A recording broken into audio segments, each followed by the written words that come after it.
Hello, today on my channel you will hear an amazing story about life. I hope you enjoy this story. This one struck me to the core. Honestly, I still can't forget it. Enjoy watching. Pronounced these words in front of the whole class, and longer than that, the unbelievable happened. Naomi was always standing by the fence. She looked at the street where handsome uncles and aunts walked and dreamed that someday she would walk down the sidewalk in a beautiful dress and high heels. And even better, if she was not alone, but with her husband. And ideally, if he would be rich and provide her with everything. The girl doesn't remember how she got to the orphanage, but she knows it was unconscious because she's been here as long as she can remember. Naomi, are you standing by the fence again? The teacher came up to her. She was out of breath. It was obvious that she had been looking for the girl for a long time. Emma, but why can't I stand here? The girl looked at her with pitiful eyes. There's nothing to stand here. Let's go. Everyone lost you there long ago. The woman threatened her with her finger. She took the girl's hand, she lowered her head, and they walked back to the building. Why are we forbidden? Naomi asked, because she didn't understand it. Why? Do you think that if you lived with your parents, you would be allowed everything? No, don't think that. We are here taking care of you, so that nothing can happen to you, Emma started to tell her. And what can happen to us? We are behind the fence. Didn't understand the girl. If you ran to the fence, you would have tripped, fallen over a stone, bumped your head, and then who would be responsible? Me? The teacher told her. Well, you would have blown me, put some green on it, and everything would have gone away. Naomi was only 6 years old, so she reasoned like that. Oh, you little one. Emma tried not to get used to the children, not to start socializing with them as her own or as friends, but sometimes it was impossible to do so. They were all so pitiful beyond words. When Naomi went to school, she realized how cruel the world was. Everyone tried to bite, to sass, to do something bad. The girl often cried, but by the 5th grade she realized that if you don't become the same, then all your life you will cry and smear tears on your cheeks. She could answer now too, and not exactly the way the others wanted her to. Naomi, why did you fight with a girl yesterday? The teacher asked her. Why is she picking on me? She won't call me names, the girl sassed. You knocked out 2 of her teeth, the woman told her. For the rest of her life to remember, Naomi didn't seem to care. But one day she was punished. After that the girl realized something else. You have to do everything quietly, sneakily. Then no one will punish you, but you will do everything you want. That's what she started to do. At school, in front of teachers, in the orphanage, in front of tutors, she was a good girl. She learned her lessons, she obeyed. But if they were at recess, in the corridor or somewhere where adults couldn't see them, the girl could stand up for herself. Naomi, get away from me. A boy in the class swam at her. What are you gonna do to me? She'd come at him fearlessly. Look, don't take me out, please, he asked her. He realized that he was afraid himself, but he couldn't chicken out because the others were watching. All right, Liv. The girl was getting away from him. She couldn't wait for this school to end and normal life to begin. In Naomi's dreams, everything was rosy. She would get out of the orphanage. She would be given an apartment. She would meet a rich young man. He would ask her out on a date, give her flowers, say beautiful words. Then he would propose. They'll have a gorgeous wedding, and the rest of their lives will be just as gorgeous. But things didn't quite work out the way the girl had planned. Yes, she graduated from the orphanage. At first she wanted to enroll, but then she changed her mind. She'll be fine without it. The state allocated Naomi a 1-room apartment. Now she had a place to live, and she could do whatever she wanted. She didn't know why. Maybe because everything had been forbidden before. Now the girl wanted a lot of things. She got a job as a salesgirl in an ordinary store to earn some income. That's where she met Steve. He came in every day after work and bought bread, cigarettes and cereals. Hello, Naomi answered him. while making eyes at him. At some point, Steve realized it and came to her as a customer. "Naomi, and give me the chocolate over there," he showed the girl. "Sure." Now, she told him and took out what he asked for. When Steve had already paid, he smiled and put the candy bar back on the counter. "This is for you," he said to her. "What?" It was an exclamation of both incomprehension and surprise at the same time. "Why don't you eat chocolate?" The young man was surprised. "Why don't I eat? I do. But I thought you would come to me with flowers," she told him.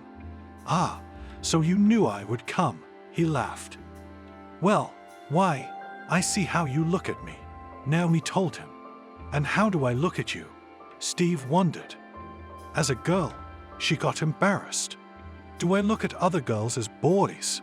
He laughed back. "Come on." The girl was not timid because she could answer. "Okay. Will you go out with me tonight?" the young man asked her. "Like what?" She had her head down, and now she was looking at him sideways. "I don't know. Like to the movies." Even though it was old-fashioned, Steve didn't know what else to suggest. "All right, I'll go to the movies with you and see what kind of fruit you are," she told him and went on with her work. Steve came here from the country. When he went to work at the factory, he was immediately assigned a dormitory, and now he lived there. The young man came home, changed his clothes, and waited until 7 o'clock in the evening. The store was closing at that time, and he could go and get Naomi from there. But he couldn't wait for the appointed time and went to the store early. "Did you come?"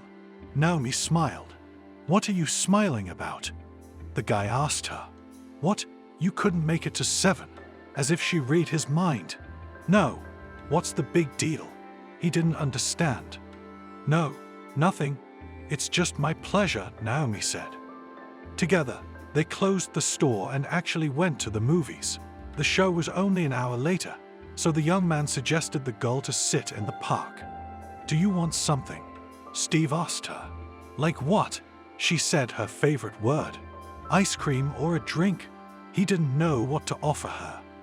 "Well, of course you can," she said. Steve quickly went and bought everything and came back to the bench. The time was approaching. It was already necessary to go to the movie theater, so the young people headed there. On the way, both were silent because they could not find a topic for conversation. "What was the movie, do you know?" Naomi turned to the young man. "I don't know, some kind of melodrama," he answered her. "I don't like these snotty movies," she grumbled. "So, what, we're not going?" He stopped. "No, let's go. We had to pass the time, so it didn't matter where to go or what to do." Naomi tried to say something to Steve. During the movie, she kept whispering in his ear, thus interfering with the picture. And when they left the theater, he sighed. "Why are you sighing so heavily?" She didn't understand.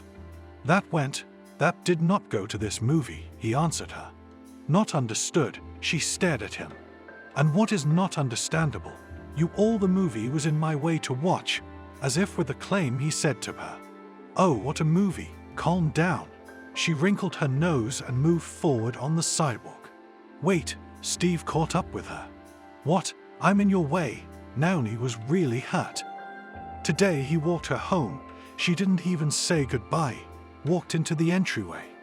At home, the girl berated herself for her pride, that she could never forgive anyone if they did something bad to her. But there was nothing she could do about it now. "Hi." Steve walked into the store the next day as if nothing had happened. "Look, Steve, I'm sorry about yesterday. I really can't control my emotions sometimes," Naomi told him. It's okay. Maybe it's even my fault. I don't need this movie. I'll watch it again later. And anyway, why should I watch it again?" He started to mumble something. "Come visit me tonight," Naomi told him. "Okay," he replied, feeling himself getting anxious, but he didn't understand why. In the evening, the guy came to visit the girl. They sat, talked about something, drank tea. Everything was fine. From that moment, the young people began to meet. Steve went to the store to pick her up. They went to her house, cooked something together, talked. Month after month went by like that. "Naomi, marry me." 6 months later, Steve said to her. "And I will." She made big eyes and looked at him. Then they both laughed. What did I say that was so funny? The young man didn't understand why they were both laughing. "No, nothing. You just asked as if I would disagree," she answered him. "I feel really good with you." Steve hugged her. For some reason, neither of them thought that there were no words of love in their pairing. They just felt good with each other. But at that moment, neither she nor he cared. They liked to be around each other. They kind of supported each other. "Why don't we celebrate the wedding in the village?" Steve suggested it.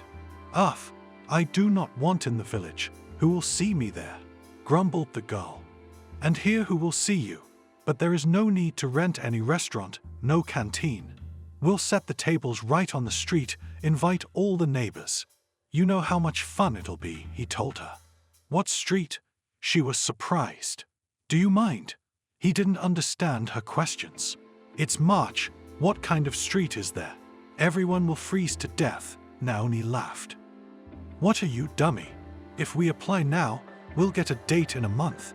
And there, look, it's May and summer ahead." Steve laughed. "Ah, well, then you can," realized that he meant Naomi. After that, the young people did apply. They were scheduled for May 20th. "I don't want to get married in May," she looked at Steve. "Why not?" He didn't understand. "Don't you know the omen that if you marry in May, you'll suffer all your life?" she told him. "Oh, it's all superstition." He waved his hand. "And I said I don't want to marry in May." The girl stomped her foot. "Well, when do you want?" He looked at the woman who took their application. "Let's do it in June," she suggested. "Okay, let's see. If there are places for June, then I'll sign you up in June," said the woman calmly. And indeed, there was a free date, so they were scheduled for June. "Well, are you happy now?" They came out of the registry office. Steve asked her. "Yes," she smiled and kissed him. Now I had to warn Steve's mother that they would be arriving at the end of May, and they would be getting everything ready for the wedding.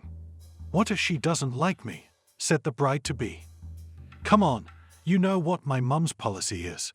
Whoever her son chooses, she'll love," he told her. "You sure she will?" The girl doubted it very much. "No need to doubt. Everything will be fine," the young man told her. And already at the weekend they drove to the village where the young man was born and grew up. "Where have you been so long?" A woman was waiting for them at the gate. "Mom, what are you doing?" Steve was surprised. He had never seen his mother behave like that. "Yes, I'm kidding. Hello?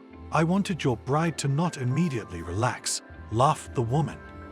"Good afternoon," looked Naomi at her and thought they must be friends.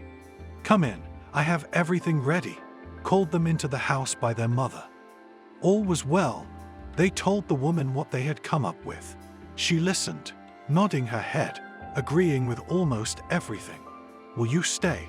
The woman looked at her son and future daughter-in-law. "I guess you're like," Steve asked Naomi. "I don't mind," she shrugged. "Then we'll have a little meet and greet tonight." The woman smiled and headed out of the house. "So, how do you like my mom?" the young man asked the girl. "I don't know, fine, I think." She walked over to the window and watched Steve's mother chopping wood. "What's in there?" he asked. "Maybe you can help." The girl turned to him. Now, why she did not say anything when he went outside. In the evening, as promised, Naomi invited neighbors with whom the family was close. A fire was built outside. After that, Steve stacked bricks there so that he could put skewers and grill a kebab. Even though it was chilly, everyone was talking and having fun here. No one wanted to go home. "Well, Steve, will you invite me to the wedding?" A neighbor came up to him. "You what, of course, because we will celebrate here," the guy told him cheerfully. "Great, you won't regret it," he promised him. Steve could see how Naomi liked it here. She had never had any relatives, and now she was surrounded by people who treated her well. They had to leave back to the city in the morning, but they promised everyone that they would definitely come back again. "Next weekend we'll come here again," Naomi said. "Did you like it?" Steve asked her. "If I didn't like it, do you think I would want to come here again?" She smiled. "Okay, I hear you." He put his hand on her shoulder. Now they worked during the week. At the weekend they went to the village. There they discussed the upcoming celebration planning. Everything was going well. Time flew by very quickly. At the very beginning of the summer, Naomi asked Steve to bring his mother to town to help her choose a wedding dress. He only smiled, but fulfilled what the girl asked. "Hi." A woman walked into the apartment where they lived. "Hello." Naomi came out to her. Afterwards, they went shopping. They decided not to spend a lot and buy a simple dress. Everything was done. The wedding was a week away. The mother went to her place, and the young people waited for the end of the week. As Steve had promised, the tables were set up in the yard. A lot of people came. It was fun. The young were happy. Now, Naomi had a real family. It couldn't help but make her happy. In the village, the husband and wife spent a few days and then went to their home. Life was falling into place, back to work, and everything else. Not a week after the wedding, Naomi felt sick. "Let's buy the test," Steve told his wife. "Wait a bit, in case it's just that, a malaise," she told him in response. "I can't. I want to know right now, yes or no," the young man said impatiently. "Okay. If this doesn't stop in a couple days, I'll buy it myself," the girl promised. They both wanted and dreamed of a child. If only they knew what would begin when their wish was realized. Naomi bought a pregnancy test as promised. She had done everything since the morning. 2 scarlet ones popped up on the narrow white strip. Naomi smiled and went over to Steve to make him happy. "I am very happy that our family will have a continuation," he said and hugged his wife. Every day he went to work, and Naomi worked too, until it was time to go on maternity leave. Money was tight. Before, when it was just the two of them, it had been possible to scrimp. Now, Naomi needed vitamins and more. And what would happen when the baby came? That's what the girl was telling her husband. "But it hasn't come yet. We'll think of something." He understood everything himself, so why poke his nose in it? "Okay, think." Naomi's moods weren't what they used to be. One morning when they had just woken up, Naomi wanted to get out of bed, but there was a stabbing sensation in her lower abdomen that made her cringe. I realized when Steve saw the way his wife looked at him. He called an ambulance, which came quickly and took the girl to the hospital. After that, Naomi was in pain in the hospital for a few more hours. It was so painful that she will never forget that feeling.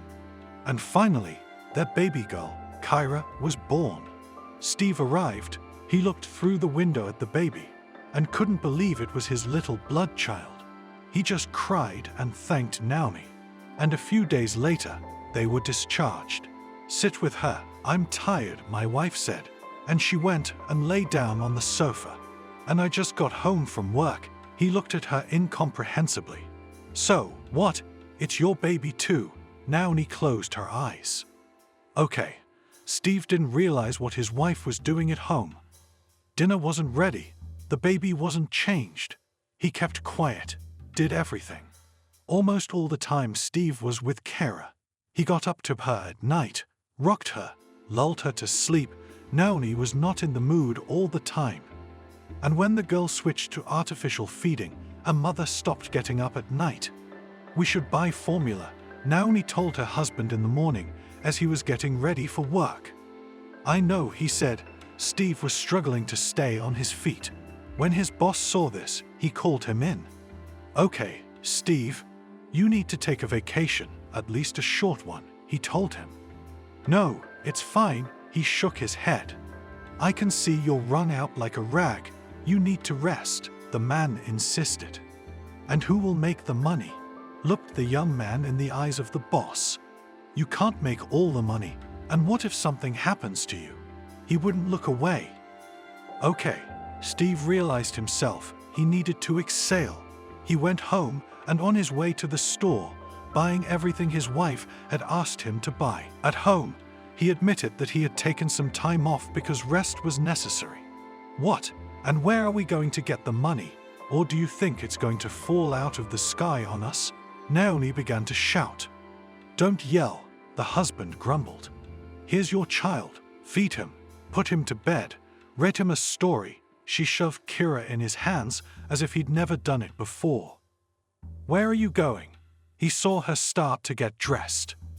I'll take a walk, without turning around, she said. Good, Steve didn't argue, because he didn't want to argue, which was all Naomi had been doing lately. The girl realized that motherhood was not for her, and that she would not have any more children. She couldn't wait for Kira to go to kindergarten, so she could go to work. Now, while Steve was on a short vacation, she went out every day. Her husband didn't say anything to her. He would play with his daughter, then feed her, and they would go to bed together. He didn't understand what the big deal was. When it was time to go to kindergarten, Steve would get ready in the morning, get Kira started first, and then go to work. Naomi waited. She went to work. Now she could linger there while her husband and child were already home. Why are you always away? The husband asked his wife. Give me some freedom, she asked him. I've already given you everything, he told her.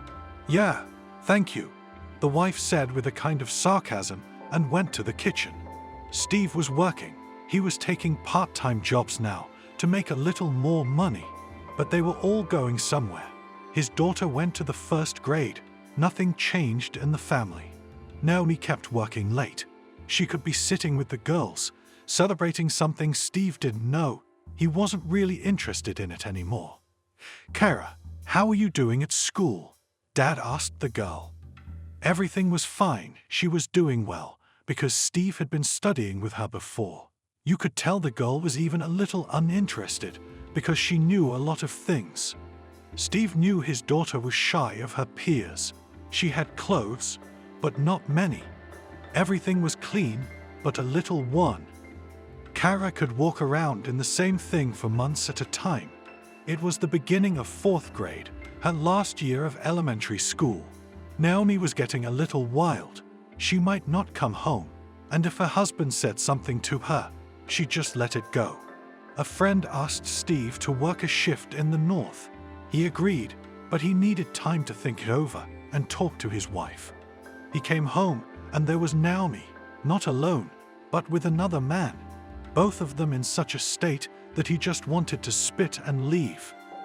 We're getting a divorce, he came home that evening. What are you doing? Naomi didn't realize what had happened. Do you remember what you were doing here this afternoon? He asked her. Did you come? She realized her husband knew everything. Yes, he watched Kira sitting at the table and drawing something.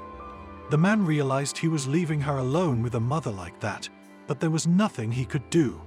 He wouldn't take the girl with him on the watch, but there was no choice. Either he would make money, or... The next day, Steve collected all the documents. He went and wrote a petition for divorce. Did not forget to specify that it can be done without their presence. When he got home, told everything to his wife, she didn't mind. Naomi didn't seem to care at all. Kara, here is my phone number. If something happens, then be sure to call.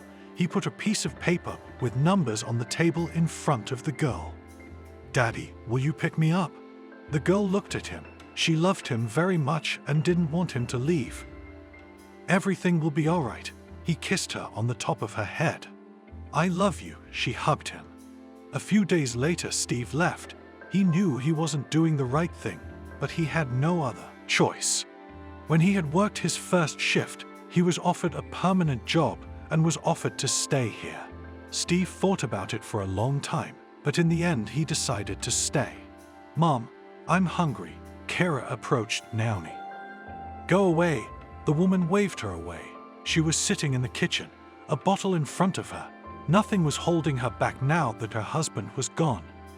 When summer passed and Kara had to go to the ruler, she just couldn't find anything clean. The girl chose a less clean blouse and a dark skirt, braided. As she stood at the lineup, she saw that many students from her class just stepped away from her. "Kyra, what's wrong?" A friend they'd been friends with for a long time came up to her. "Nothing." She couldn't tell anyone what was going on with her. "Why are you like that?" She kept up with her. That's it. The girl didn't want to talk to anyone. They came to class. Their class teacher was a young girl who had recently graduated from the institute. They got to know each other, and she let them go home. Kyra wanted to study, and she was good at it, but not everyone supported it. The girl would come home, her mother would come home from work. Now there were other people coming home with her, mostly men. Kyra would open the refrigerator, but there was nothing there. She would take bread, and sometimes she would eat nothing at all besides that. The girl tried to do laundry, but she wasn't very good at it. There used to be a washing machine in the house, but now it was gone. That day she came to school. By this time no one was talking to Kyra, and she didn't want to talk to anyone. They came to the lesson, which was just being taught by the class teacher. "So, who learned the poem?" She looked in the magazine. There was silence in the class. Everyone was afraid that he would be asked. The teacher looked up and saw that Kyra had raised her hand. "All right, go to the blackboard," the girl grumbled. Kyra walked out. The class teacher looked her over from head to toe, surprised. "Why do you stink like a bum? Do you live in a dumpster?" she asked in front of the whole class, instead of leaving after class and talking. Kyra stood there. She looked at her classmates. They were laughing. She was so ashamed and offended that she just couldn't stand it. She cried, went to her desk, took her bag and ran out of the classroom. Kyra didn't know where to run, so she headed towards home. She opened the doors. A sour smell immediately hit her nose. She ignored it, ran into the bathroom, turned on the water, climbed in, and began to pelt her body. It was very unpleasant that her teacher had said that to her right in front of everyone. "What are you doing locked up in there?" Naomi was banging on her. "Mom, go away." The girl didn't want the woman to know anything.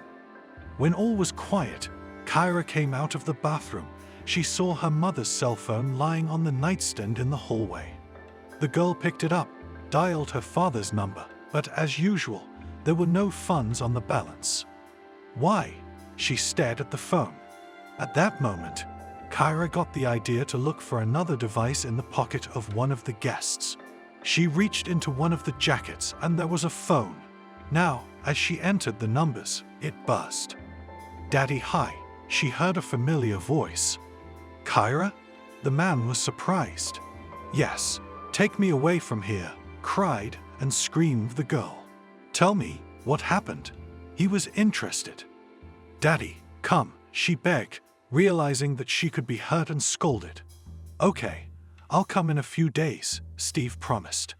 From that moment on, Kyra waited for her father to arrive. She left the house every morning with her mom, but she didn't go to school. The girl didn't want to go home either. She just wandered the streets or sat under the stairs and could be there until the evening. Steve took a little vacation. He couldn't leave his daughter alone. He took tickets for the near future and went to pick up his baby girl. 2 days on the road and there he was. Steve drove to an address he knew. "You." He walked into the apartment. "Who's there?" He heard his wife's voice. She was in her usual state. "What is this? I sent you money every month. What did you spend it on?" He saw the state of the apartment. "Daddy." His daughter ran out of the bathroom. She had spent a lot of time in there lately, like in a shelter. "Hi, honey." He looked at the girl. She was very thin.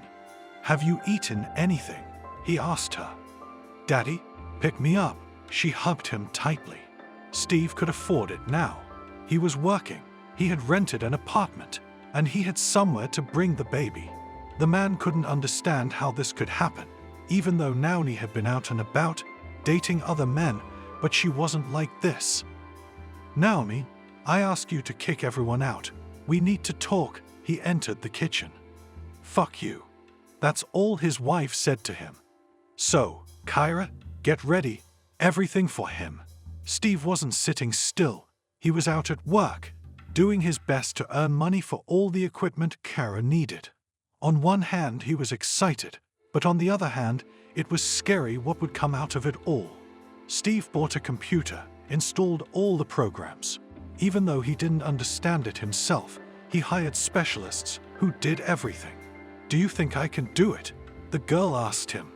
Of course, he was sure, without ever showing his daughter that he himself doubted it very much. It took Kara a long time to master the programs at first. She had to learn almost everything herself. Her father was at work all day and came back in the evening. Of course, if Kara didn't understand something, she put it off, waited for Steve, and then they worked it out together. This was new not only to the man and his daughter, but to many others as well, especially the custody and other services that had been watching the family for some time. "Are you ready?" the father asked his child's father when the English teacher was to come to take Kara's test. "I don't know," and it was true because, except for her father, she hadn't talked to anyone for a long time.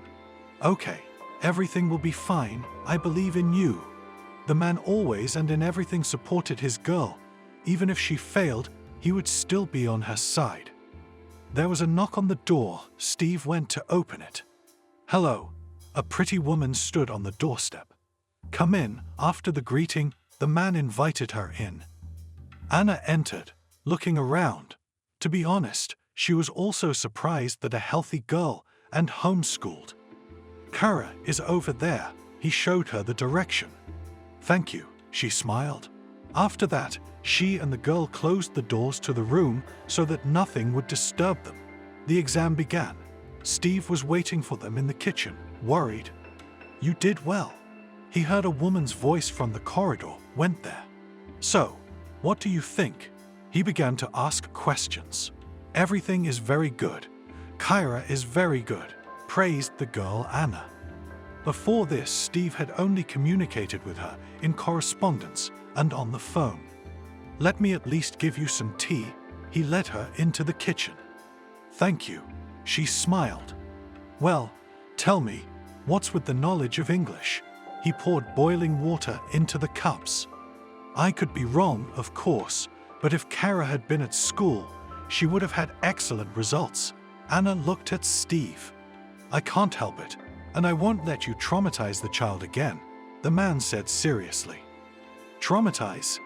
The teacher didn't understand.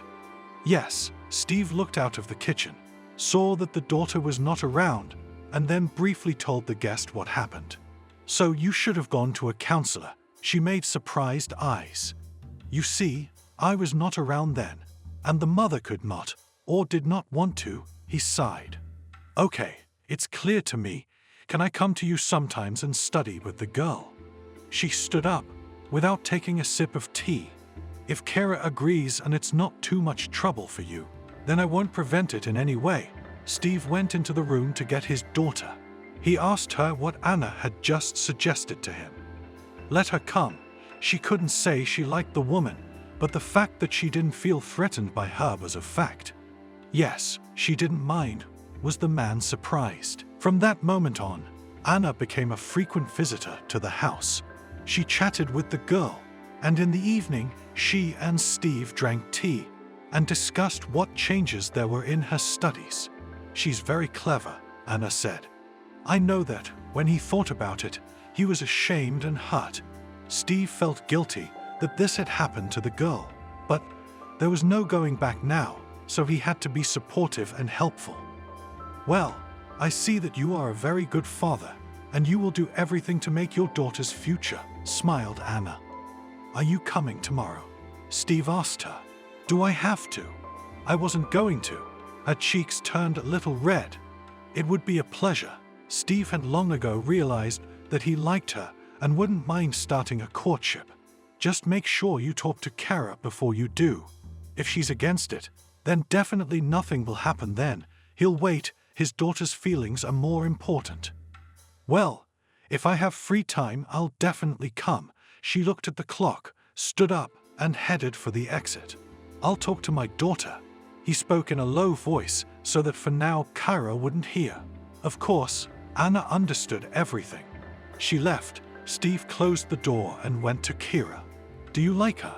Without turning to her father, she asked her daughter. "What makes you think that?" At first, he wanted to pretend that he didn't understand anything at all. "Dad," the girl turned to him. Okay, well, sorry. I'm not Iron." He spread his hands and sat down next to Kira. "If you're worried I'll mind, I don't." She walked over to him. "Thank you." Her father nodded his head. "Just don't let her pick on me. She'll never be a mother to me." Kyra wasn't looking at her dad now. Of course, Steve shook his head. At this point he remembered about Naomi. Could you do that to your child? It had been so long, and she still hadn't called once. The next day was business as usual. In the morning Steve went to work. Kyra stayed home. She woke up and immediately sat down at the computer, reading, doing, writing. Dad came home in the evening. He was carrying big bags. "What did you buy there?" His daughter came out to him. "If Anna comes today, we'll make a feast." He put a cake on the table, different kinds of tea, as well as other products. "And if she doesn't come?" Kara looked into his eyes. "Then the party will be just you and me." Steve looked at his daughter again. He wanted her to forget that period of her life, when something happened to her that made her a recluse and a sociopath. And for that to happen, he needed to show her that it wasn't that bad. After 7 p.m., the man didn't count on anything. He put the kettle on. There was a baked potato and chicken in the oven. On the table, Steve put a cake called Kira. "Wow, where do you know how to do all this?" surprised daughter when she came. "Life taught me," he said sadly. They just sat down at the table. As in the door knocked, father and daughter looked at each other. He smiled. "I'll get it." Steve got up from the table. Kara didn't want anyone to intrude on their little world. She knew that her father wasn't doing well on his own. That's why she agreed to take this woman in. "Kara, it's Anna," the girl heard from the hallway. "Good," she replied. The teacher walked over, sat down at her desk. Her cheeks were red. You could see she was uncomfortable. Wow, just like Kira was surprised by the guest. "Enough already. One or the other. It's just potatoes and chicken." Steve began to arrange the food on plates. The conversation didn't go well at first. Kira was silent, Anna was shy, and Steve didn't know what to talk about. "Kara, tell me, are you comfortable studying like this?" Anna began. Perhaps, she thought, this topic is interesting to everyone. "Yes." The girl looked at the woman frightened, as if she was going to force her to do something.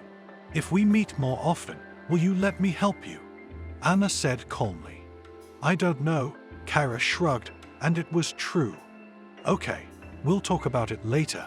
Anna didn't want their communication to start with consternation and misunderstanding. "Okay, enough talk about all this. Let's eat cake." Steve distracted everyone from the serious conversation. After the cake was eaten and the tea was drunk, Kyra got up and went to her room. "Thanks for coming." Steve turned to Anna. "It took me a long time to decide, but then I decided to give it a try." She blushed again. "If it's true, I propose to make it a tradition." Steve laughed. "What?" The guest didn't understand. "You're coming to visit us," he explained to her. "Well, we'll see how it goes." Anna didn't mind. Then they sat for a long time, talking about various things. And in the evening, before leaving, she went to Kira. "May I?" She looked in on her. Yes, there was nothing else to do but say yes to Kira. Anna walked in. She wanted to talk to the girl, but she realized that if she started this conversation as a lecture or something like that, she just wouldn't listen to her. "Are you really okay with your dad and I seeing each other once in a while?"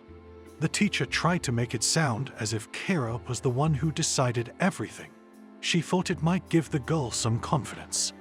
"And if I say no?" Kyra looked at her. "Then I'll ask you to let me come to your place like before, once a week, and study." Anna smiled.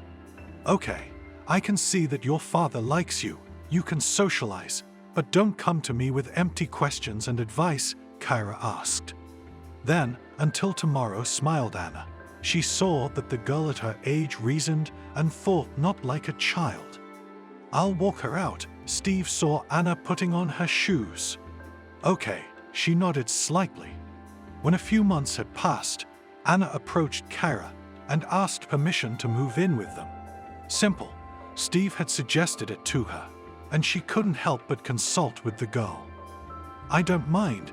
In the months Steve has been in contact with Anna, the girl has seen that the woman treats her well. If she approaches her, it's for business, doesn't shake her rights, doesn't set conditions, and most importantly, doesn't force her to do anything she doesn't like. Thank you. Anna wanted to hug Kyra, but she pulled away. No, she realized it was a gesture of disrespect, but she didn't want to get close to anyone yet. She hadn't even hugged her father, even though she loved and respected him. I'm sorry, stepped Anna away from her. From that moment on, there was a woman in the house. Now every day they had delicious breakfasts, lunches and dinners. It wasn't as important as Anna and Kyra's classes. Daddy, help? Kyra asked him one day. Of course, he went to the technology. Look, I want to install this program, but I can't figure it out. The girl let him sit down. So, Steve, though not a computer ace, understood a little. I want to start drawing, his daughter told him. Now she was finishing 8th grade. The thought came into her head that she could try to earn money. How to start? Did not understand the father. He looked at the shelf, where there were stacks of albums and just drawings on paper. Graphically, Kyra explained to him. I see, father, as if he didn't even hear her. He was installing the program. Then he tried something, as if it worked, but it still had to be checked. Yeah, let me do it. She waited for her dad to get up to take his seat. Kyra sat down, took the fly, started doing something. Her dad left the room at that point to get out of her way. He and Anna were going out tonight, but while she was away, Steve decided to read about modern technology and digital art. I'm home. Anna came in the evening. Steve was ready by now. I need your help. He called her into the room for a moment. Today, while he was sorting through everything his daughter had asked him to do, he realized there was a lot of stuff in English. I see. We'll take a walk now. Come back, and I'll help. She kissed her lover. They warned Kyra that they were leaving for a few hours. Then they went. The girl today all day sat uninterrupted at the computer. She did not even pay attention when the adults told her something. Why did you decide to do this? Anna asked Steve. What, studying? He guessed. Yes, she nodded. Kyra asked today. He told her. And that's a great idea. Anna didn't finish. Go on, he waited. Now almost everything is done on technique. Yes, the classics are still there, but digital painting is also in demand. If you do it, you can even start making money. Anna shared her thoughts. Wow, he shook his head. If Kyra needs help, I'll help her too, the woman promised. They took a walk, returned home, Kyra still sitting at her computer. Anna walked into her, sitting down next to her. Steve told me everything. I approve of what you want to do, she told the girl. Thank you, but I can't do anything. She showed Anna some incomprehensible drawings. Nothing. Now I will help your father to understand, and then he will show and tell you everything, she promised. Thank you. Every day Kyra accepted Anna better and better. Have you prepared? You have an exam in a couple of days. Anna asked carefully. She was afraid to ask such questions. Oh, I completely forgot. I need help. Kyra got up from her chair and went to the closet where books and textbooks were lying. Yes, of course, Anna was very surprised. It was the first time Kyra asked her for help herself. No one had ever offered her anything. After that, the girl took out textbooks, some notebooks, opened the curriculum, began to tell and show what she could not do. The woman looked at all this and smiled. Here, Everything was on the table. Look, Anna turned on the teacher and began to tell the girl with simple examples, what and how. It's very easy, wondered Kyra, why she couldn't understand everything herself. Yes, when you understand, everything is very simple and easy, smiled Anna in response. After that, she told the girl what she had told Steve today. You could see Kyra's eyes light up. I did not think that sitting at home can earn something, surprised, and at the same time pleased, the girl. Believe me, if a person is purposeful and wants something, he will definitely succeed, said Anna. When she left the girl's room, Steve was waiting for her in the room. What were you doing there so long? He asked at once. Nothing, looking, taking it apart. Anna shrugged. She sat down next to him. Did you get it? He smiled and showed Anna what he was reading at that moment. I think so. She began to read. What do you think? He waited for Anna's response. Look, to get serious about this, one computer won't be enough. She looked up at him. Okay, say what you need, I'll buy everything. He was ready right now to take a sheet of paper and start writing. No, I'll get a handle on the subject within a few days, and then I'll tell you everything. She laughed. That Steve was so fast. No one was doing anything anymore today. Kira continued to study. After Anna explained everything to her on her fingers, she passed the exam with a perfect score. The girl began to socialize with her more closely. Steve bought some modern equipment, adjusted it. Now Kara was better at drawing. At first, the girl was interested in some animated characters. She was very good at it. Kyra decided to show others her creativity. And let's buy a dog, then I'll just walk with it and breathe fresh air myself, said the girl. That's a great idea. Anna looked at Steve.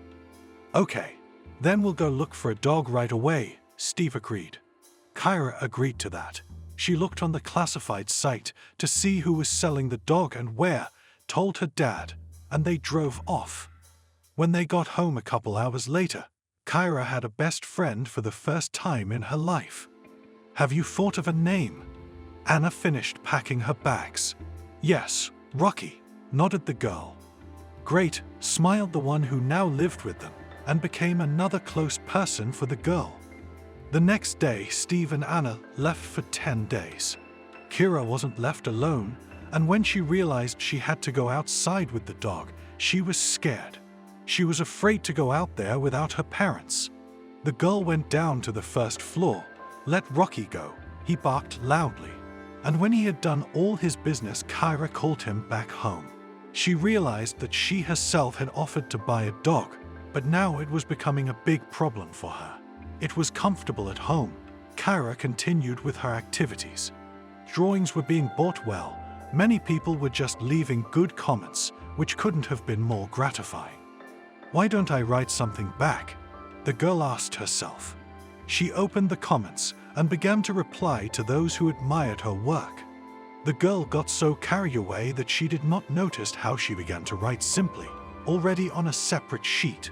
It turned out to be like a post-history, how it all started. Hello, she saw the private message. Good evening, she replied. The avatar had some kind of animal on it, so the girl didn't realize who was writing to her. I liked your writing so much, the person wrote. Thank you. Kyra smiled. She was very pleased. Maybe you could try writing something else, was the next message. I don't know. She realized that no one could see her, but she shrugged anyway. They talked some more. In the middle of talking, they met. The young guy's name was Sam. He was in high school, and he was always on the internet. And that evening, Kyra wrote her first paper. Of course, she didn't post it anywhere. She only showed it to Sam. You have talent. Don't bury it, Sam advised her. Oh, you say that too. She was embarrassed, even though they were on opposite sides of the monitors. Kyra herself doesn't know if Sam inspired her to do it, or if she wanted to do it herself. But the girl started not only drawing, but also writing. It was mostly fiction. Now it turned out that first the girl would make a drawing. and then she would come up with a text for it. She continued to communicate with the guy. It was pleasant for her. But when he asked where she lived and suggested we meet, she was scared of it. You know, let's do it some other time, she texted then. Okay, I won't rush you, he replied. Kara took Rocky outside. She was still afraid to go out. Then she figured out a way to make sure no one was in the yard. Kara started going out, either very early and then very late. She continued to write. She enjoyed it. You could even say it sucked her in. When her father and Anna came back, she called her dad into the room. What are you two whispering about? A woman came in. Look, Steve looked admiringly at the sheets he had in his hands. What are these? Anna saw that they were Kara's drawings, but what it said, she didn't understand. When Kara saw the woman start to read, she felt a little uneasy. Anna started reading, stepped back, and sat down in a chair. She didn't just run through the letters, she read to get the gist of it. Kara, Anna exclaimed afterward. Bad. She stared and waited for a grade. Come on, unusual, but the woman stopped talking. What was interesting to the girl? It's beautiful. Could not find other words, Anna. After that, she left the room where she was. She did not return for a long time. Steve and Kara were sitting. She was telling how she met Sam. And you know how I went out with Rocky? She told him what she had come up with. I didn't think of that for some reason. He shook his head. It's okay. It's fine. The girl smiled. At that moment, Anna entered the room. Her eyes were glowing with happiness. What's wrong with you? Steve stood up and walked over to her. Kara, I made a deal. They are ready to buy what you write from you, she said excitedly. What? Who's buying? The girl didn't understand. I have acquaintances who need just such texts, and if they will also be with pictures, it is only a plus, waved her hands. I don't even know. Kara shifted her gaze to her father. What's not to know?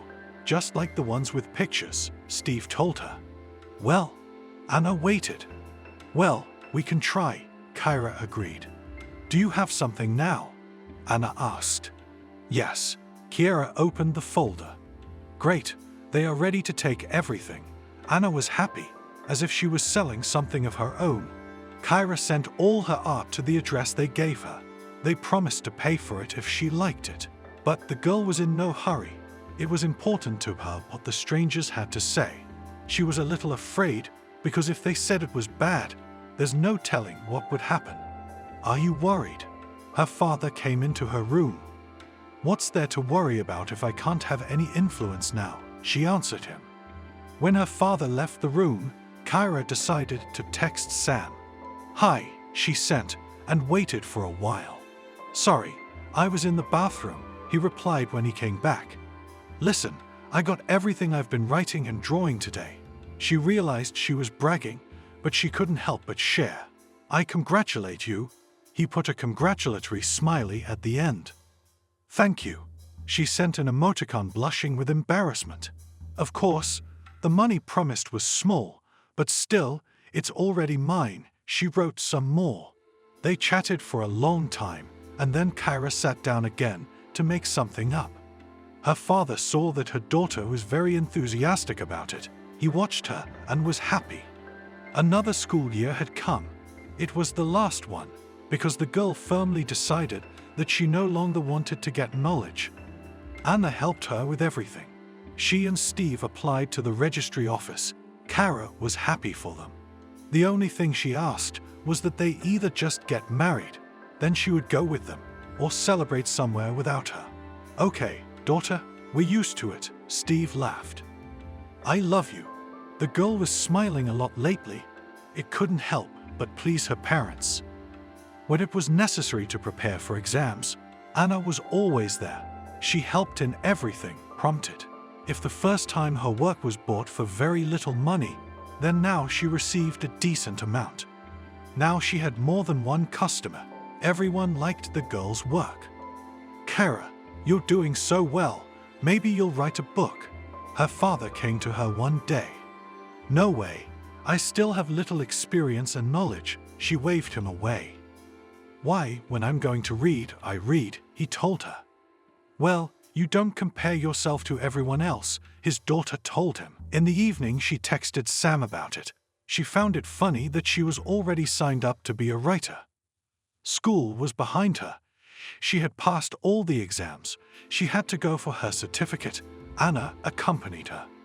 For this, Kyra was very grateful to her. Now nothing distracted the girl from her work. She spent almost all her time at the computer. It was the same as before, but now she was also earning money.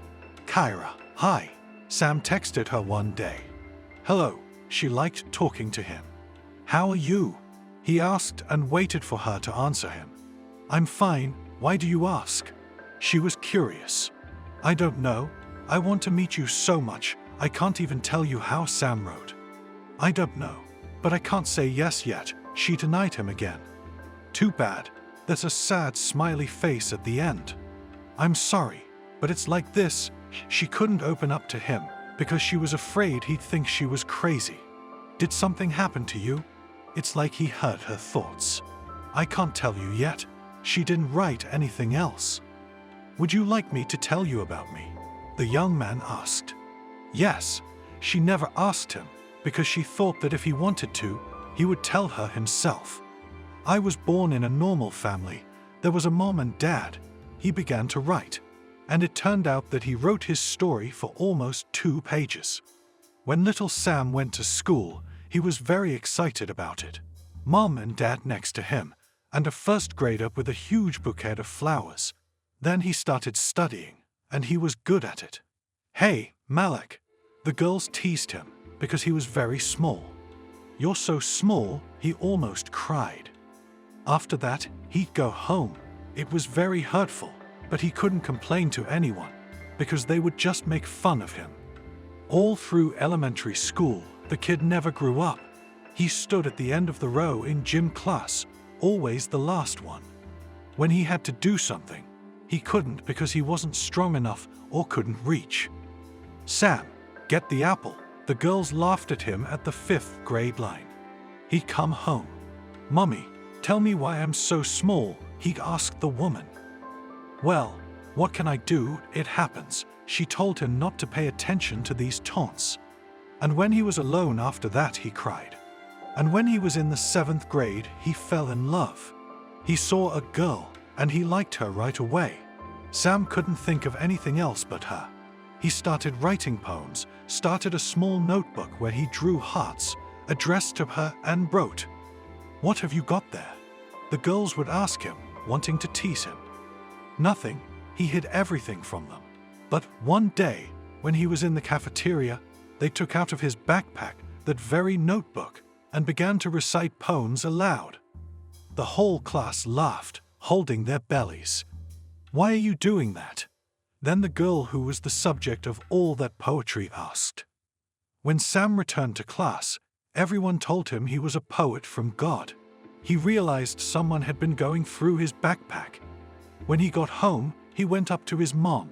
"I'm never going to that school again," he said. "What are you doing?" The woman looked at him. "Nothing." He lowered his head and went to the other room. But the parents didn't understand how this could be. They did not even listen to their son, sent him to the next day to the educational institution, and that was it.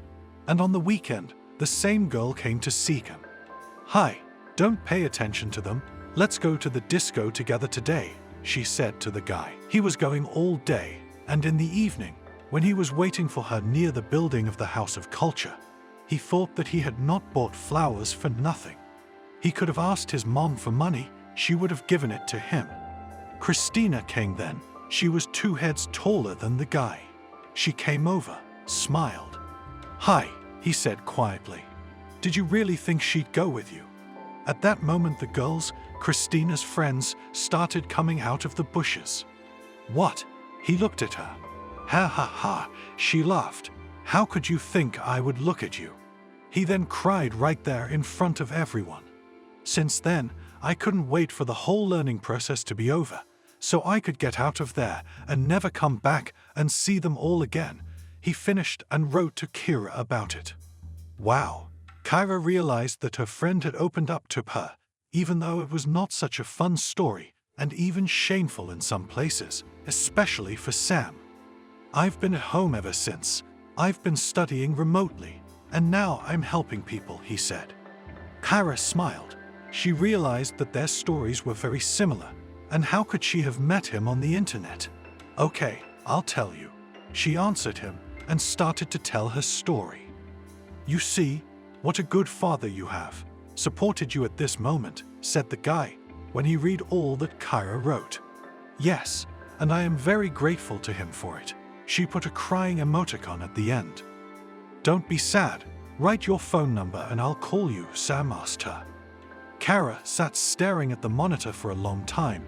She thought about whether to do it or not. Then, she thought that the number could always be changed, so she wrote the numbers. It wasn't a minute after that when her phone vibrated. Hello, she heard as she pressed the button. Hello again, hello.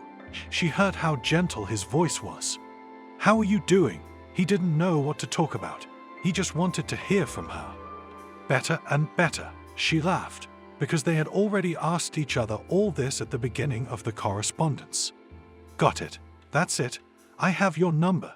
You have mine. Call me. He disconnected. Okay, already, Kira said simply. She was pleased to communicate with him, and she did not hide it, but to meet, thought it was too early for that. Why are you so quiet? Her father looked in quietly. Nothing. I'm writing, she replied. Good. Anna wants to talk to you, he said. Let her come, was not against the girl. The woman entered the room. Today, she had a long time to tune in, thinking how Kira would take what she wanted to say to her. But she had made up her mind, and now she asked Steve to prepare the ground. Kira, you listen to me first, and then you will speak for or against, Anna said quickly. I'm listening, nodded the girl. I was thinking that maybe you should go somewhere else, Anna asked her. I don't know, to be honest. I don't feel like it. Kira made a face that made it clear that Anna had started this conversation early. You just think about it, and if you do, I'll help you with everything, the woman said. In fact, Kira had already thought about it, but she could not choose where to go. There weren't many professions where they taught remotely. Okay, she promised her stepmother, and she immediately left her room. The girl continued to work. She was writing everything, making things up, in parallel communicating with Sam. Hi. At first she was shy to call him, but now she did it just for fun. Hello, darling, he was telling her. The guy was very happy about these calls, because it was possible to talk to the girl without hiding anything. Although they had never met, but intuitively realized that they were very suitable for each other. Don't you think it was fate that brought us together? He often told her. Yes, I used to, she admitted. Kira, why don't we get together? He'd start begging her again. Look, I don't know. Since that incident, I've been outdoors very little. I spend all my time at home at the computer. Here I haven't study and work, and the rest of my life, the girl confessed to him. What are you telling me? I have exactly the same, he laughed in response. Well, and then how do we meet with you? If both of us do not leave the house. It was incomprehensible to her. Well, you come to me to visit. He offered her a way out of the situation. No, you what? She was silent. Okay, let me come to visit you then. He had another version of events. Okay, give me time to get used to the idea and maybe I'll invite you, she finally agreed. Okay, I won't rush you. After that they chatted about Carrie's drawings, about her texts. When she talked to the young man, he often gave her some advice or ideas. It was becoming a habit now. Every morning and every evening Kira called him. They talked for 2 or 3 hours, but did not give up correspondence.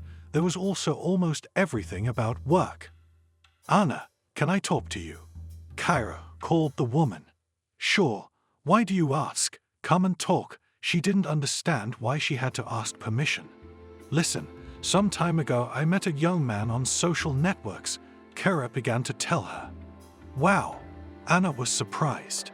Yes, I'm shocked myself, but it's not about that now. Kyra smiled back at her.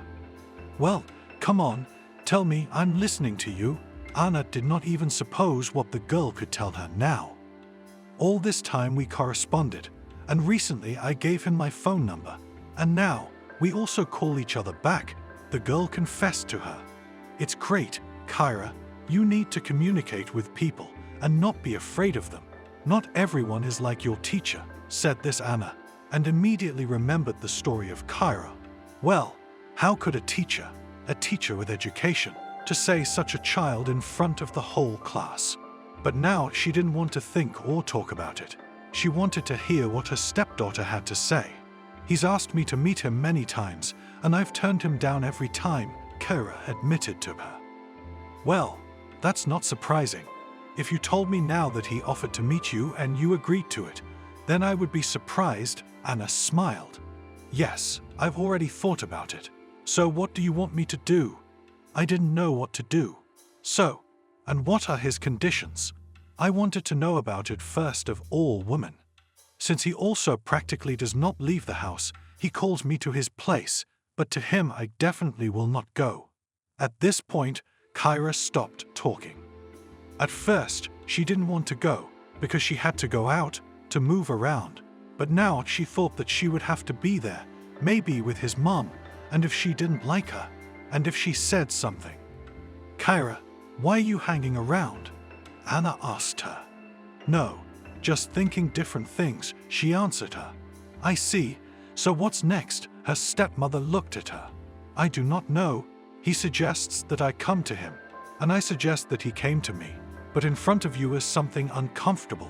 Sat down, finally, the girl on a chair. Come on, what inconvenience can be? Invite him, let him come, we'll look with Dad, advise you something, said the woman. Okay, but I haven't decided that yet. Kara came to Anna, hugged her. Everything will be fine, I know it, her stepmother told her. They chatted some more. Steve came home from work, but Kara asked Anna not to tell him anything yet. When 2 weeks had passed, Anna wrote Sam that she'd agreed to meet him and that he could come visit her, and at the end she gave his address. Had I waited for this? He wrote her back. That's it, Sam. Don't embarrass me. I've made it through a lot of choices, she answered him. Now it was necessary to tell her father everything, and Kara went again to ask Anna for help. She naturally agreed. She first told Steve everything herself, and then they came into Kara's room together. I told him everything. Anna went in first. What about you? Kara was interested in her father's opinion. You still ask? Yes, I am very happy for you. I am only for you to be happy, and now, if the guy comes, no matter what he is, but if he treats you well, I will accept anyone, answered her parent. Kara was glad that she had gotten such a father. He never abandoned her in a difficult moment, always supported her, even when, perhaps, it was not necessary to do so, he still did so as not to traumatize the psyche of his daughter. The girl was waiting for Sam, and was actually very worried. After his stories about how he had been teased at school, what he was like there, she thought she was going to have a short young man coming to see her. What he was like in appearance, she could only imagine that too. And since she had a very well-developed imagination, she imagined something incomprehensible. Now Kyra could not wait for the moment when the young man would come to her and meet her parents. And then she wondered, and that they would get acquainted, and what they would do next. And so the day came. Sam arrived. Kira was home alone at the time. Her father was at work. Anna was somewhere else. There was a knock on the door. She knew it was him. She went to open it. When the girl got the lock and opened the door, in front of her stood a very handsome young man. He was taller than average, thin, blonde-haired, blue-eyed. Kara was even speechless for a few minutes, because this was not at all how she had imagined him. Hi, he looked at her, smiling. Sam, she asked him. Yeah, and you were expecting someone else. He took a step forward, but Kara stepped back at that moment. Wait, she put her hands out in front of her. Don't be afraid of me, I'm good, really, the guy replied. They walked to her room. Kira was very shy, so she started showing, telling him how she does things, what she does, what it takes. You know, I know roughly all of this, because I also develop different programs and install them on platforms. Maybe he was worried too. That's why he started about his work. By late afternoon, my father and Anna had returned. Kira introduced everyone to each other. Anna quickly went to the kitchen to set the table. You stay with your father. I'll go help. The girl looked at the young man. Sure, agreed Sam. At first, Steve looked at him. He wanted to understand what his daughter's friend was really like, but as soon as the guy spoke, everything became clear. He started to say something about computers, about programs, about their settings, also about components. Steve realized that this was really the man his Kira needed. Then they sat at the table, where many topics were brought up. In particular, Sam admired Steve for listening to his daughter and not putting her in school anymore. But she didn't quit, and her father supported her. The certificate was received. The next day, Sam went home, and a week later he came to see them again. And when several months passed like that, at one point Anna talked to Kira, and they offered Sam to stay with them. Basically, I don't care where I work, he replied. I just have to go and get my computer, he said. No one was against it. The young man went to get his equipment. Now in the room at Kira stood 2 computers and various other components. The young people had no idea that when they met and started working together, it would be very easy. It was as if they complemented each other. If Kara couldn't write something, Sam would prompt her. If Sam couldn't do something, Kara would come to his aid. And when the girl turned 18, Sam told Steve he wanted to have a party. So are we going to do it at home or go to a restaurant? Steve, if no one is talking about a restaurant, let's not make young people nervous. Let's have a party at home, sit quietly in a family circle, she asked him. And so it was agreed. By evening, Sam's mother arrived, and during the feast, the guy proposed to Kira. Kira, why don't you say something? Anna whispered to her.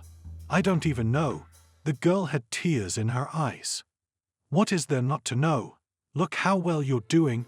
You just have the perfect tandem where you come to each other's rescue, Steve told her.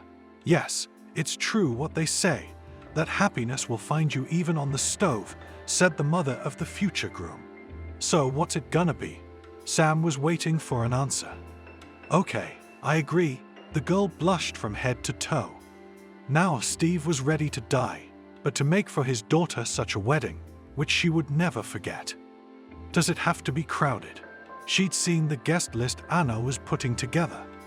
Well, be patient, dear. Relatives and friends should be happy for you, she asked her. I don't think it's a good idea to have a wedding like this, with so many guests, Kira said, and looked at Sam. We can't do what our parents don't want us to do, he answered her. And yours, you'd think they wouldn't. Anna looked at him as she prepared various jars, boxes, ribbons, and other things. The bride and groom applied to the registry office, and the guest list was already there. Now Steve needed to have a serious talk with his daughter. Sam, can you leave us alone? He asked the boy to leave the room. Sure, he agreed. Kara, this is a very serious topic. Are you going to invite your mother? He asked his daughter seriously. No, she immediately nodded without thinking about that answer. Are you sure about this? You will not blame me later, that it was me who forbade you to do so. Dad, calm down. Kira came up and hugged him. Then everything is settled. The wedding will be near our house, in a small restaurant, he informed his daughter. Yes, in a small restaurant. Have you seen how many guests are invited? Kara laughed. She was resigned to the fact that she would have to be in front of so many people. But Sam had promised to hold her hand, and now no one would be able to tell her anything. The wedding went great. Kira practically never got up from her seat. She was with Sam the whole time, and the guests had been warned not to get very close to the bride, to congratulate from a distance. "Well, you see how well you did," Steve told her later. And then with Sam they came home. They started working. They were paid good wages. "Shouldn't we be looking for an apartment?" she asked Sam. "If you want, we can do it," he didn't mind. The husband and wife worked hard, and although they stayed at home, they had a very good income. Now, of course, they could not afford an apartment, but it was not difficult for them to get a mortgage. When Kira shared it with her father, he only approved and added that he could help them if things didn't work out.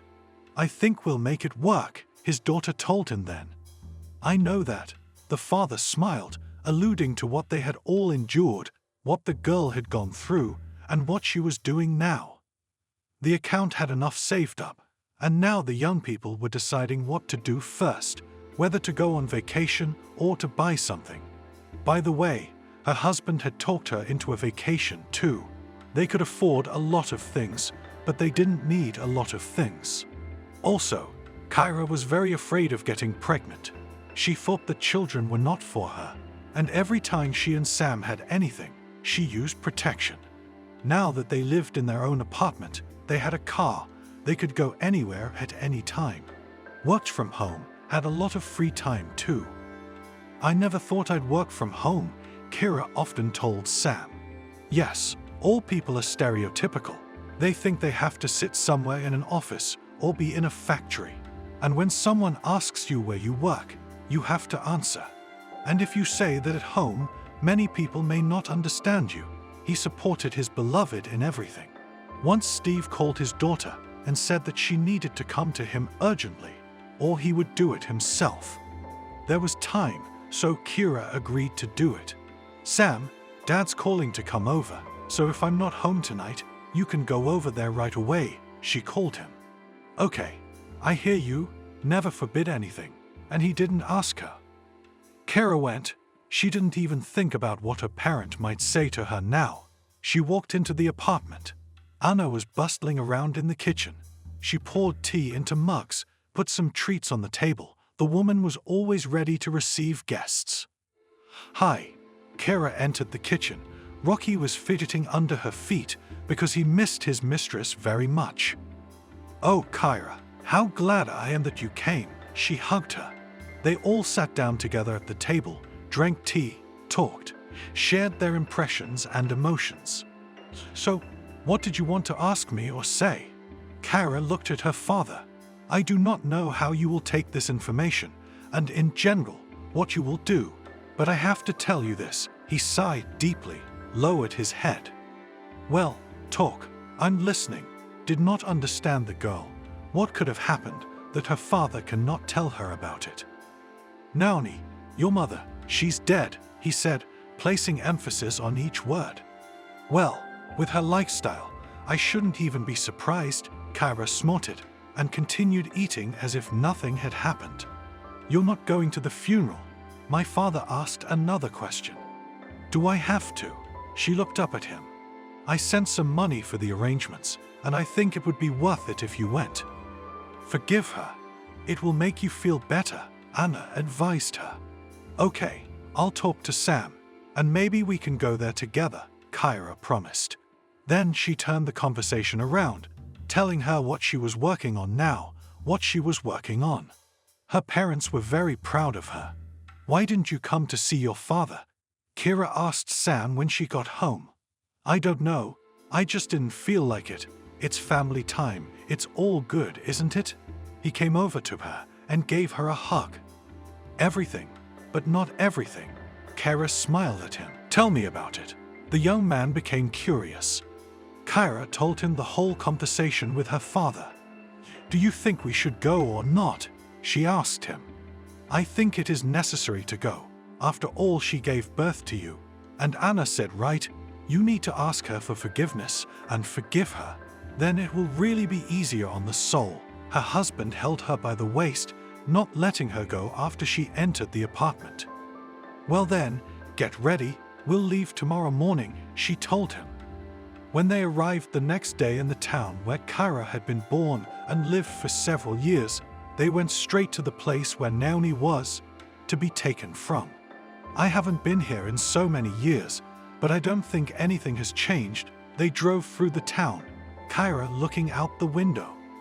What do you think? Are they going to tear down the buildings, put up new ones or something? Sam grinned. He thought back to the city where he'd lived. They arrived at some kind of barracks. Kyra was surprised that they'd lived in a normal apartment before, but she didn't care about that now. The woman was lying in a coffin. It was obvious that she was heavily macued. It must have looked very bad. No one recognized Kyra, because according to her assumptions, all friends, acquaintances and friends were new to her mother. She had no relatives, so no one knew the girl. At the cemetery, she came up to her, put her hand on her feet and apologized, and then said she forgave her for everything herself. When it was over, some went to the dining room, some didn't, but Kyra asked Sam that they not do what everyone else was doing. So that's it, we're going back now. He didn't understand her. Well, why not? We can stay here for a few more days. Kyra suggested to him to get a room in a hotel and see what new things happened in the city. Today they rested, and for tomorrow they went to the local park. They just wanted to walk around, have a good time. They saw there that a bookstore was opening. Oh, let's go, please come over, Kyra asked her husband. Of course we will, we're just having a vacation, he said as they got closer. It was interesting to see what and how things were going on there. Kyra saw many new books that she wanted to buy immediately to read later. Kyra. She heard her name and was very surprised. She turned around and there was a girl standing in front of her. Do we know each other? She asked her, and for some reason she started to feel a kind of excitement inside again, something she hadn't felt for a long time, because she had been working with a psychologist for a long time and everything seemed to be fine. Kyra, it's me, Maddie. Remember, we were in the same class. I was sitting on the second desk. And now Kyra realized where all this excitement was coming from. Hi, Maddie, she said, and wanted to get away from her. Wait, listen, where have you been all this time? Nobody's seen you anywhere. We have a high school reunion in 2 days. Come, it'll be interesting, the girl called out to her. I'm sorry, but no, she answered her. Come, Maddie urged her and insisted. Well, we will think about your proposal. Tell me where everything will take place, and maybe we will come there. Sam put in his word because he saw that Kyra was getting worse. Maddie dictated everything. After that, they parted ways. I want to go to a hotel, Kyra said, or better yet, get out of this town altogether, she said quickly. Calm down, honey. Everything will be fine, Sam told her quietly. Let's go. They drove to the hotel, where he talked her into going to this reunion night. You understand, I only left here because of them. She made me out in front of the whole class. I was so ashamed, and what, now to go so that they start mocking again? His wife told him. What are you talking about? Look at you, you're a successful copywriter. You have everything, apartment, car, husband. You have something to brag about. Unlike them, he wouldn't stop coaxing. Oh, Sam, I don't know.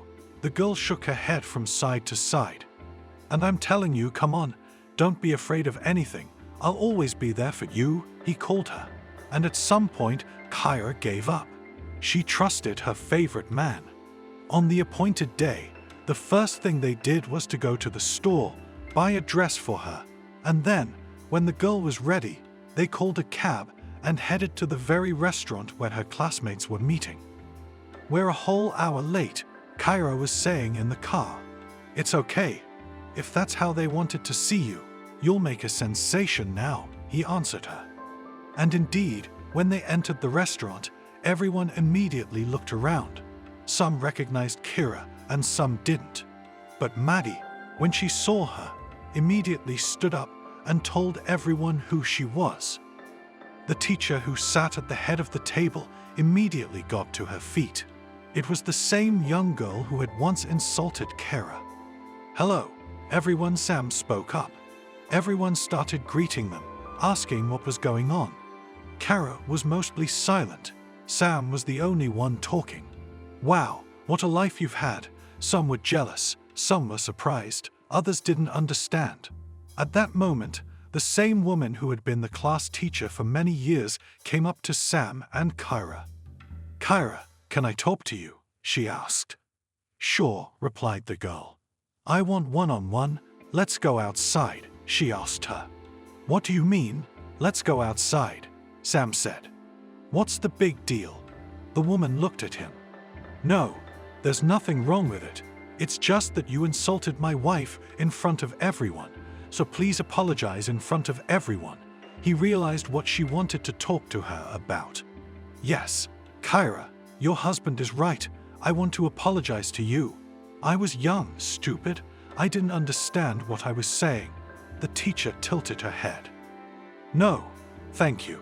If it hadn't been for you, all this wouldn't have happened to me," she said, and looked fondly at Sam. After that they sat for a while longer, then packed up and went home. Kara said goodbye to everyone, thinking that she would never see these people again. When they were already in the city, Kyra thought that she was afraid of getting pregnant for nothing. She stopped using protection, but she didn't tell Sam about it. Kira also decided to have not only a baby, but her new work, and let it be a book.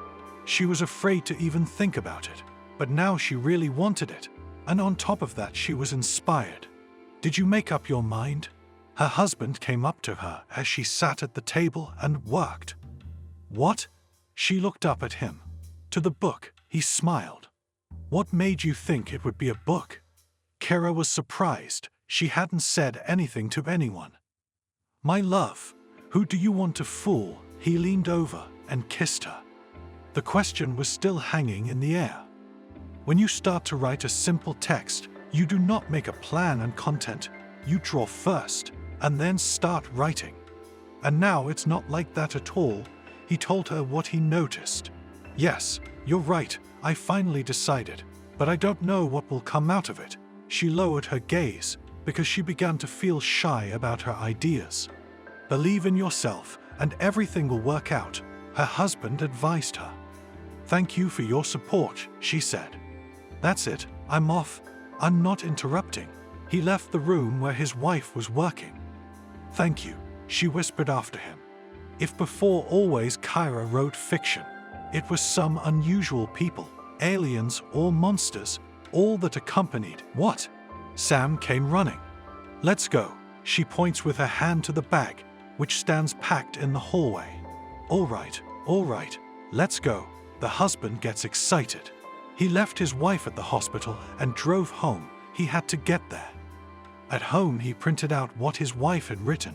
After that, he had to wait until morning to take it to the editorial office. When he did, he was promised that they would call him in 5 days. "I can't wait 5 days, at least 3. He wanted it done before his wife was discharged. "So soon? I don't know." The man shook his head. "At least 1 copy," he begged. "Okay, we'll try," promised Sam.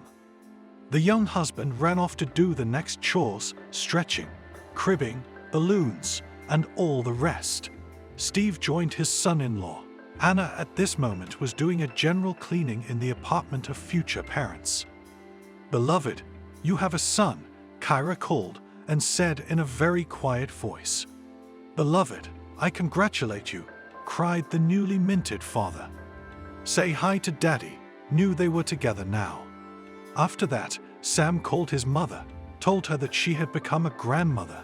She cried, too. The whole family came to the discharge, and my mother-in-law was there.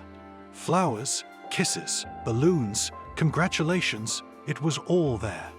Everything's good at home, too. "I've got a surprise for you," Sam said 2 days later. The editorial still didn't make it. What was it? She thought it was another crib or a stroller. "Let's go," waiting for his wife to get dressed. "Sam, you're scaring me," she muttered. They went downstairs, got in the car, drove off. It was some kind of building that looked like a store. When the car stopped, Kyra saw her father and Anna. "What are they doing here?" the young mom asked. "Patience," smiled Sam. He walked over to the window, which was covered with something, waited for more people to come over. Kara was surprised to see her teacher, who had once offended her, among the crowd. "Dear guests, I want to present you a book by a rising writer, Kara," Sam spoke loudly. "What?" The girl's cheeks began to blaze. She was waiting for anything but this, because the text had not been proofread, and he had already written a book.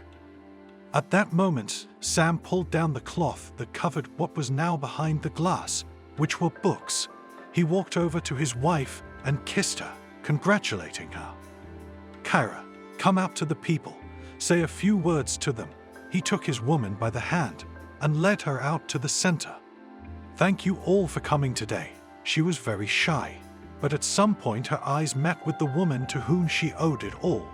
"Speak," her husband whispered to her. "I want to express my great gratitude to a young graduate of the Pedagogical Institute, who immediately after it came to school. She did not know how to communicate with children, could insult and humiliate in front of other children. Thanks to her ignorance, I now have the best husband, father in the world. And now a child, and this book." At this moment, Kara smiled. It occurred to her that she now had not one child, but two. Afterwards, Sam led everyone inside the bookstore. There he set up a small buffet. Everyone was looking at the book, wondering what it said. "Kara, I already apologized to you." The same teacher came up to her. "Why did you come? I forgave you. But I don't want to communicate," Kara said and went away from her. "I want to read your book because I'm curious about my impact," she almost shouted. "Buy it at the register." Without looking back, Kara told her. Now the girl realized she could do anything. She looked at the people, thought she wasn't afraid of them anymore. Thank you for watching this video to the end. Subscribe to the channel. Like it, write comments if you like the story, and see you on the channel.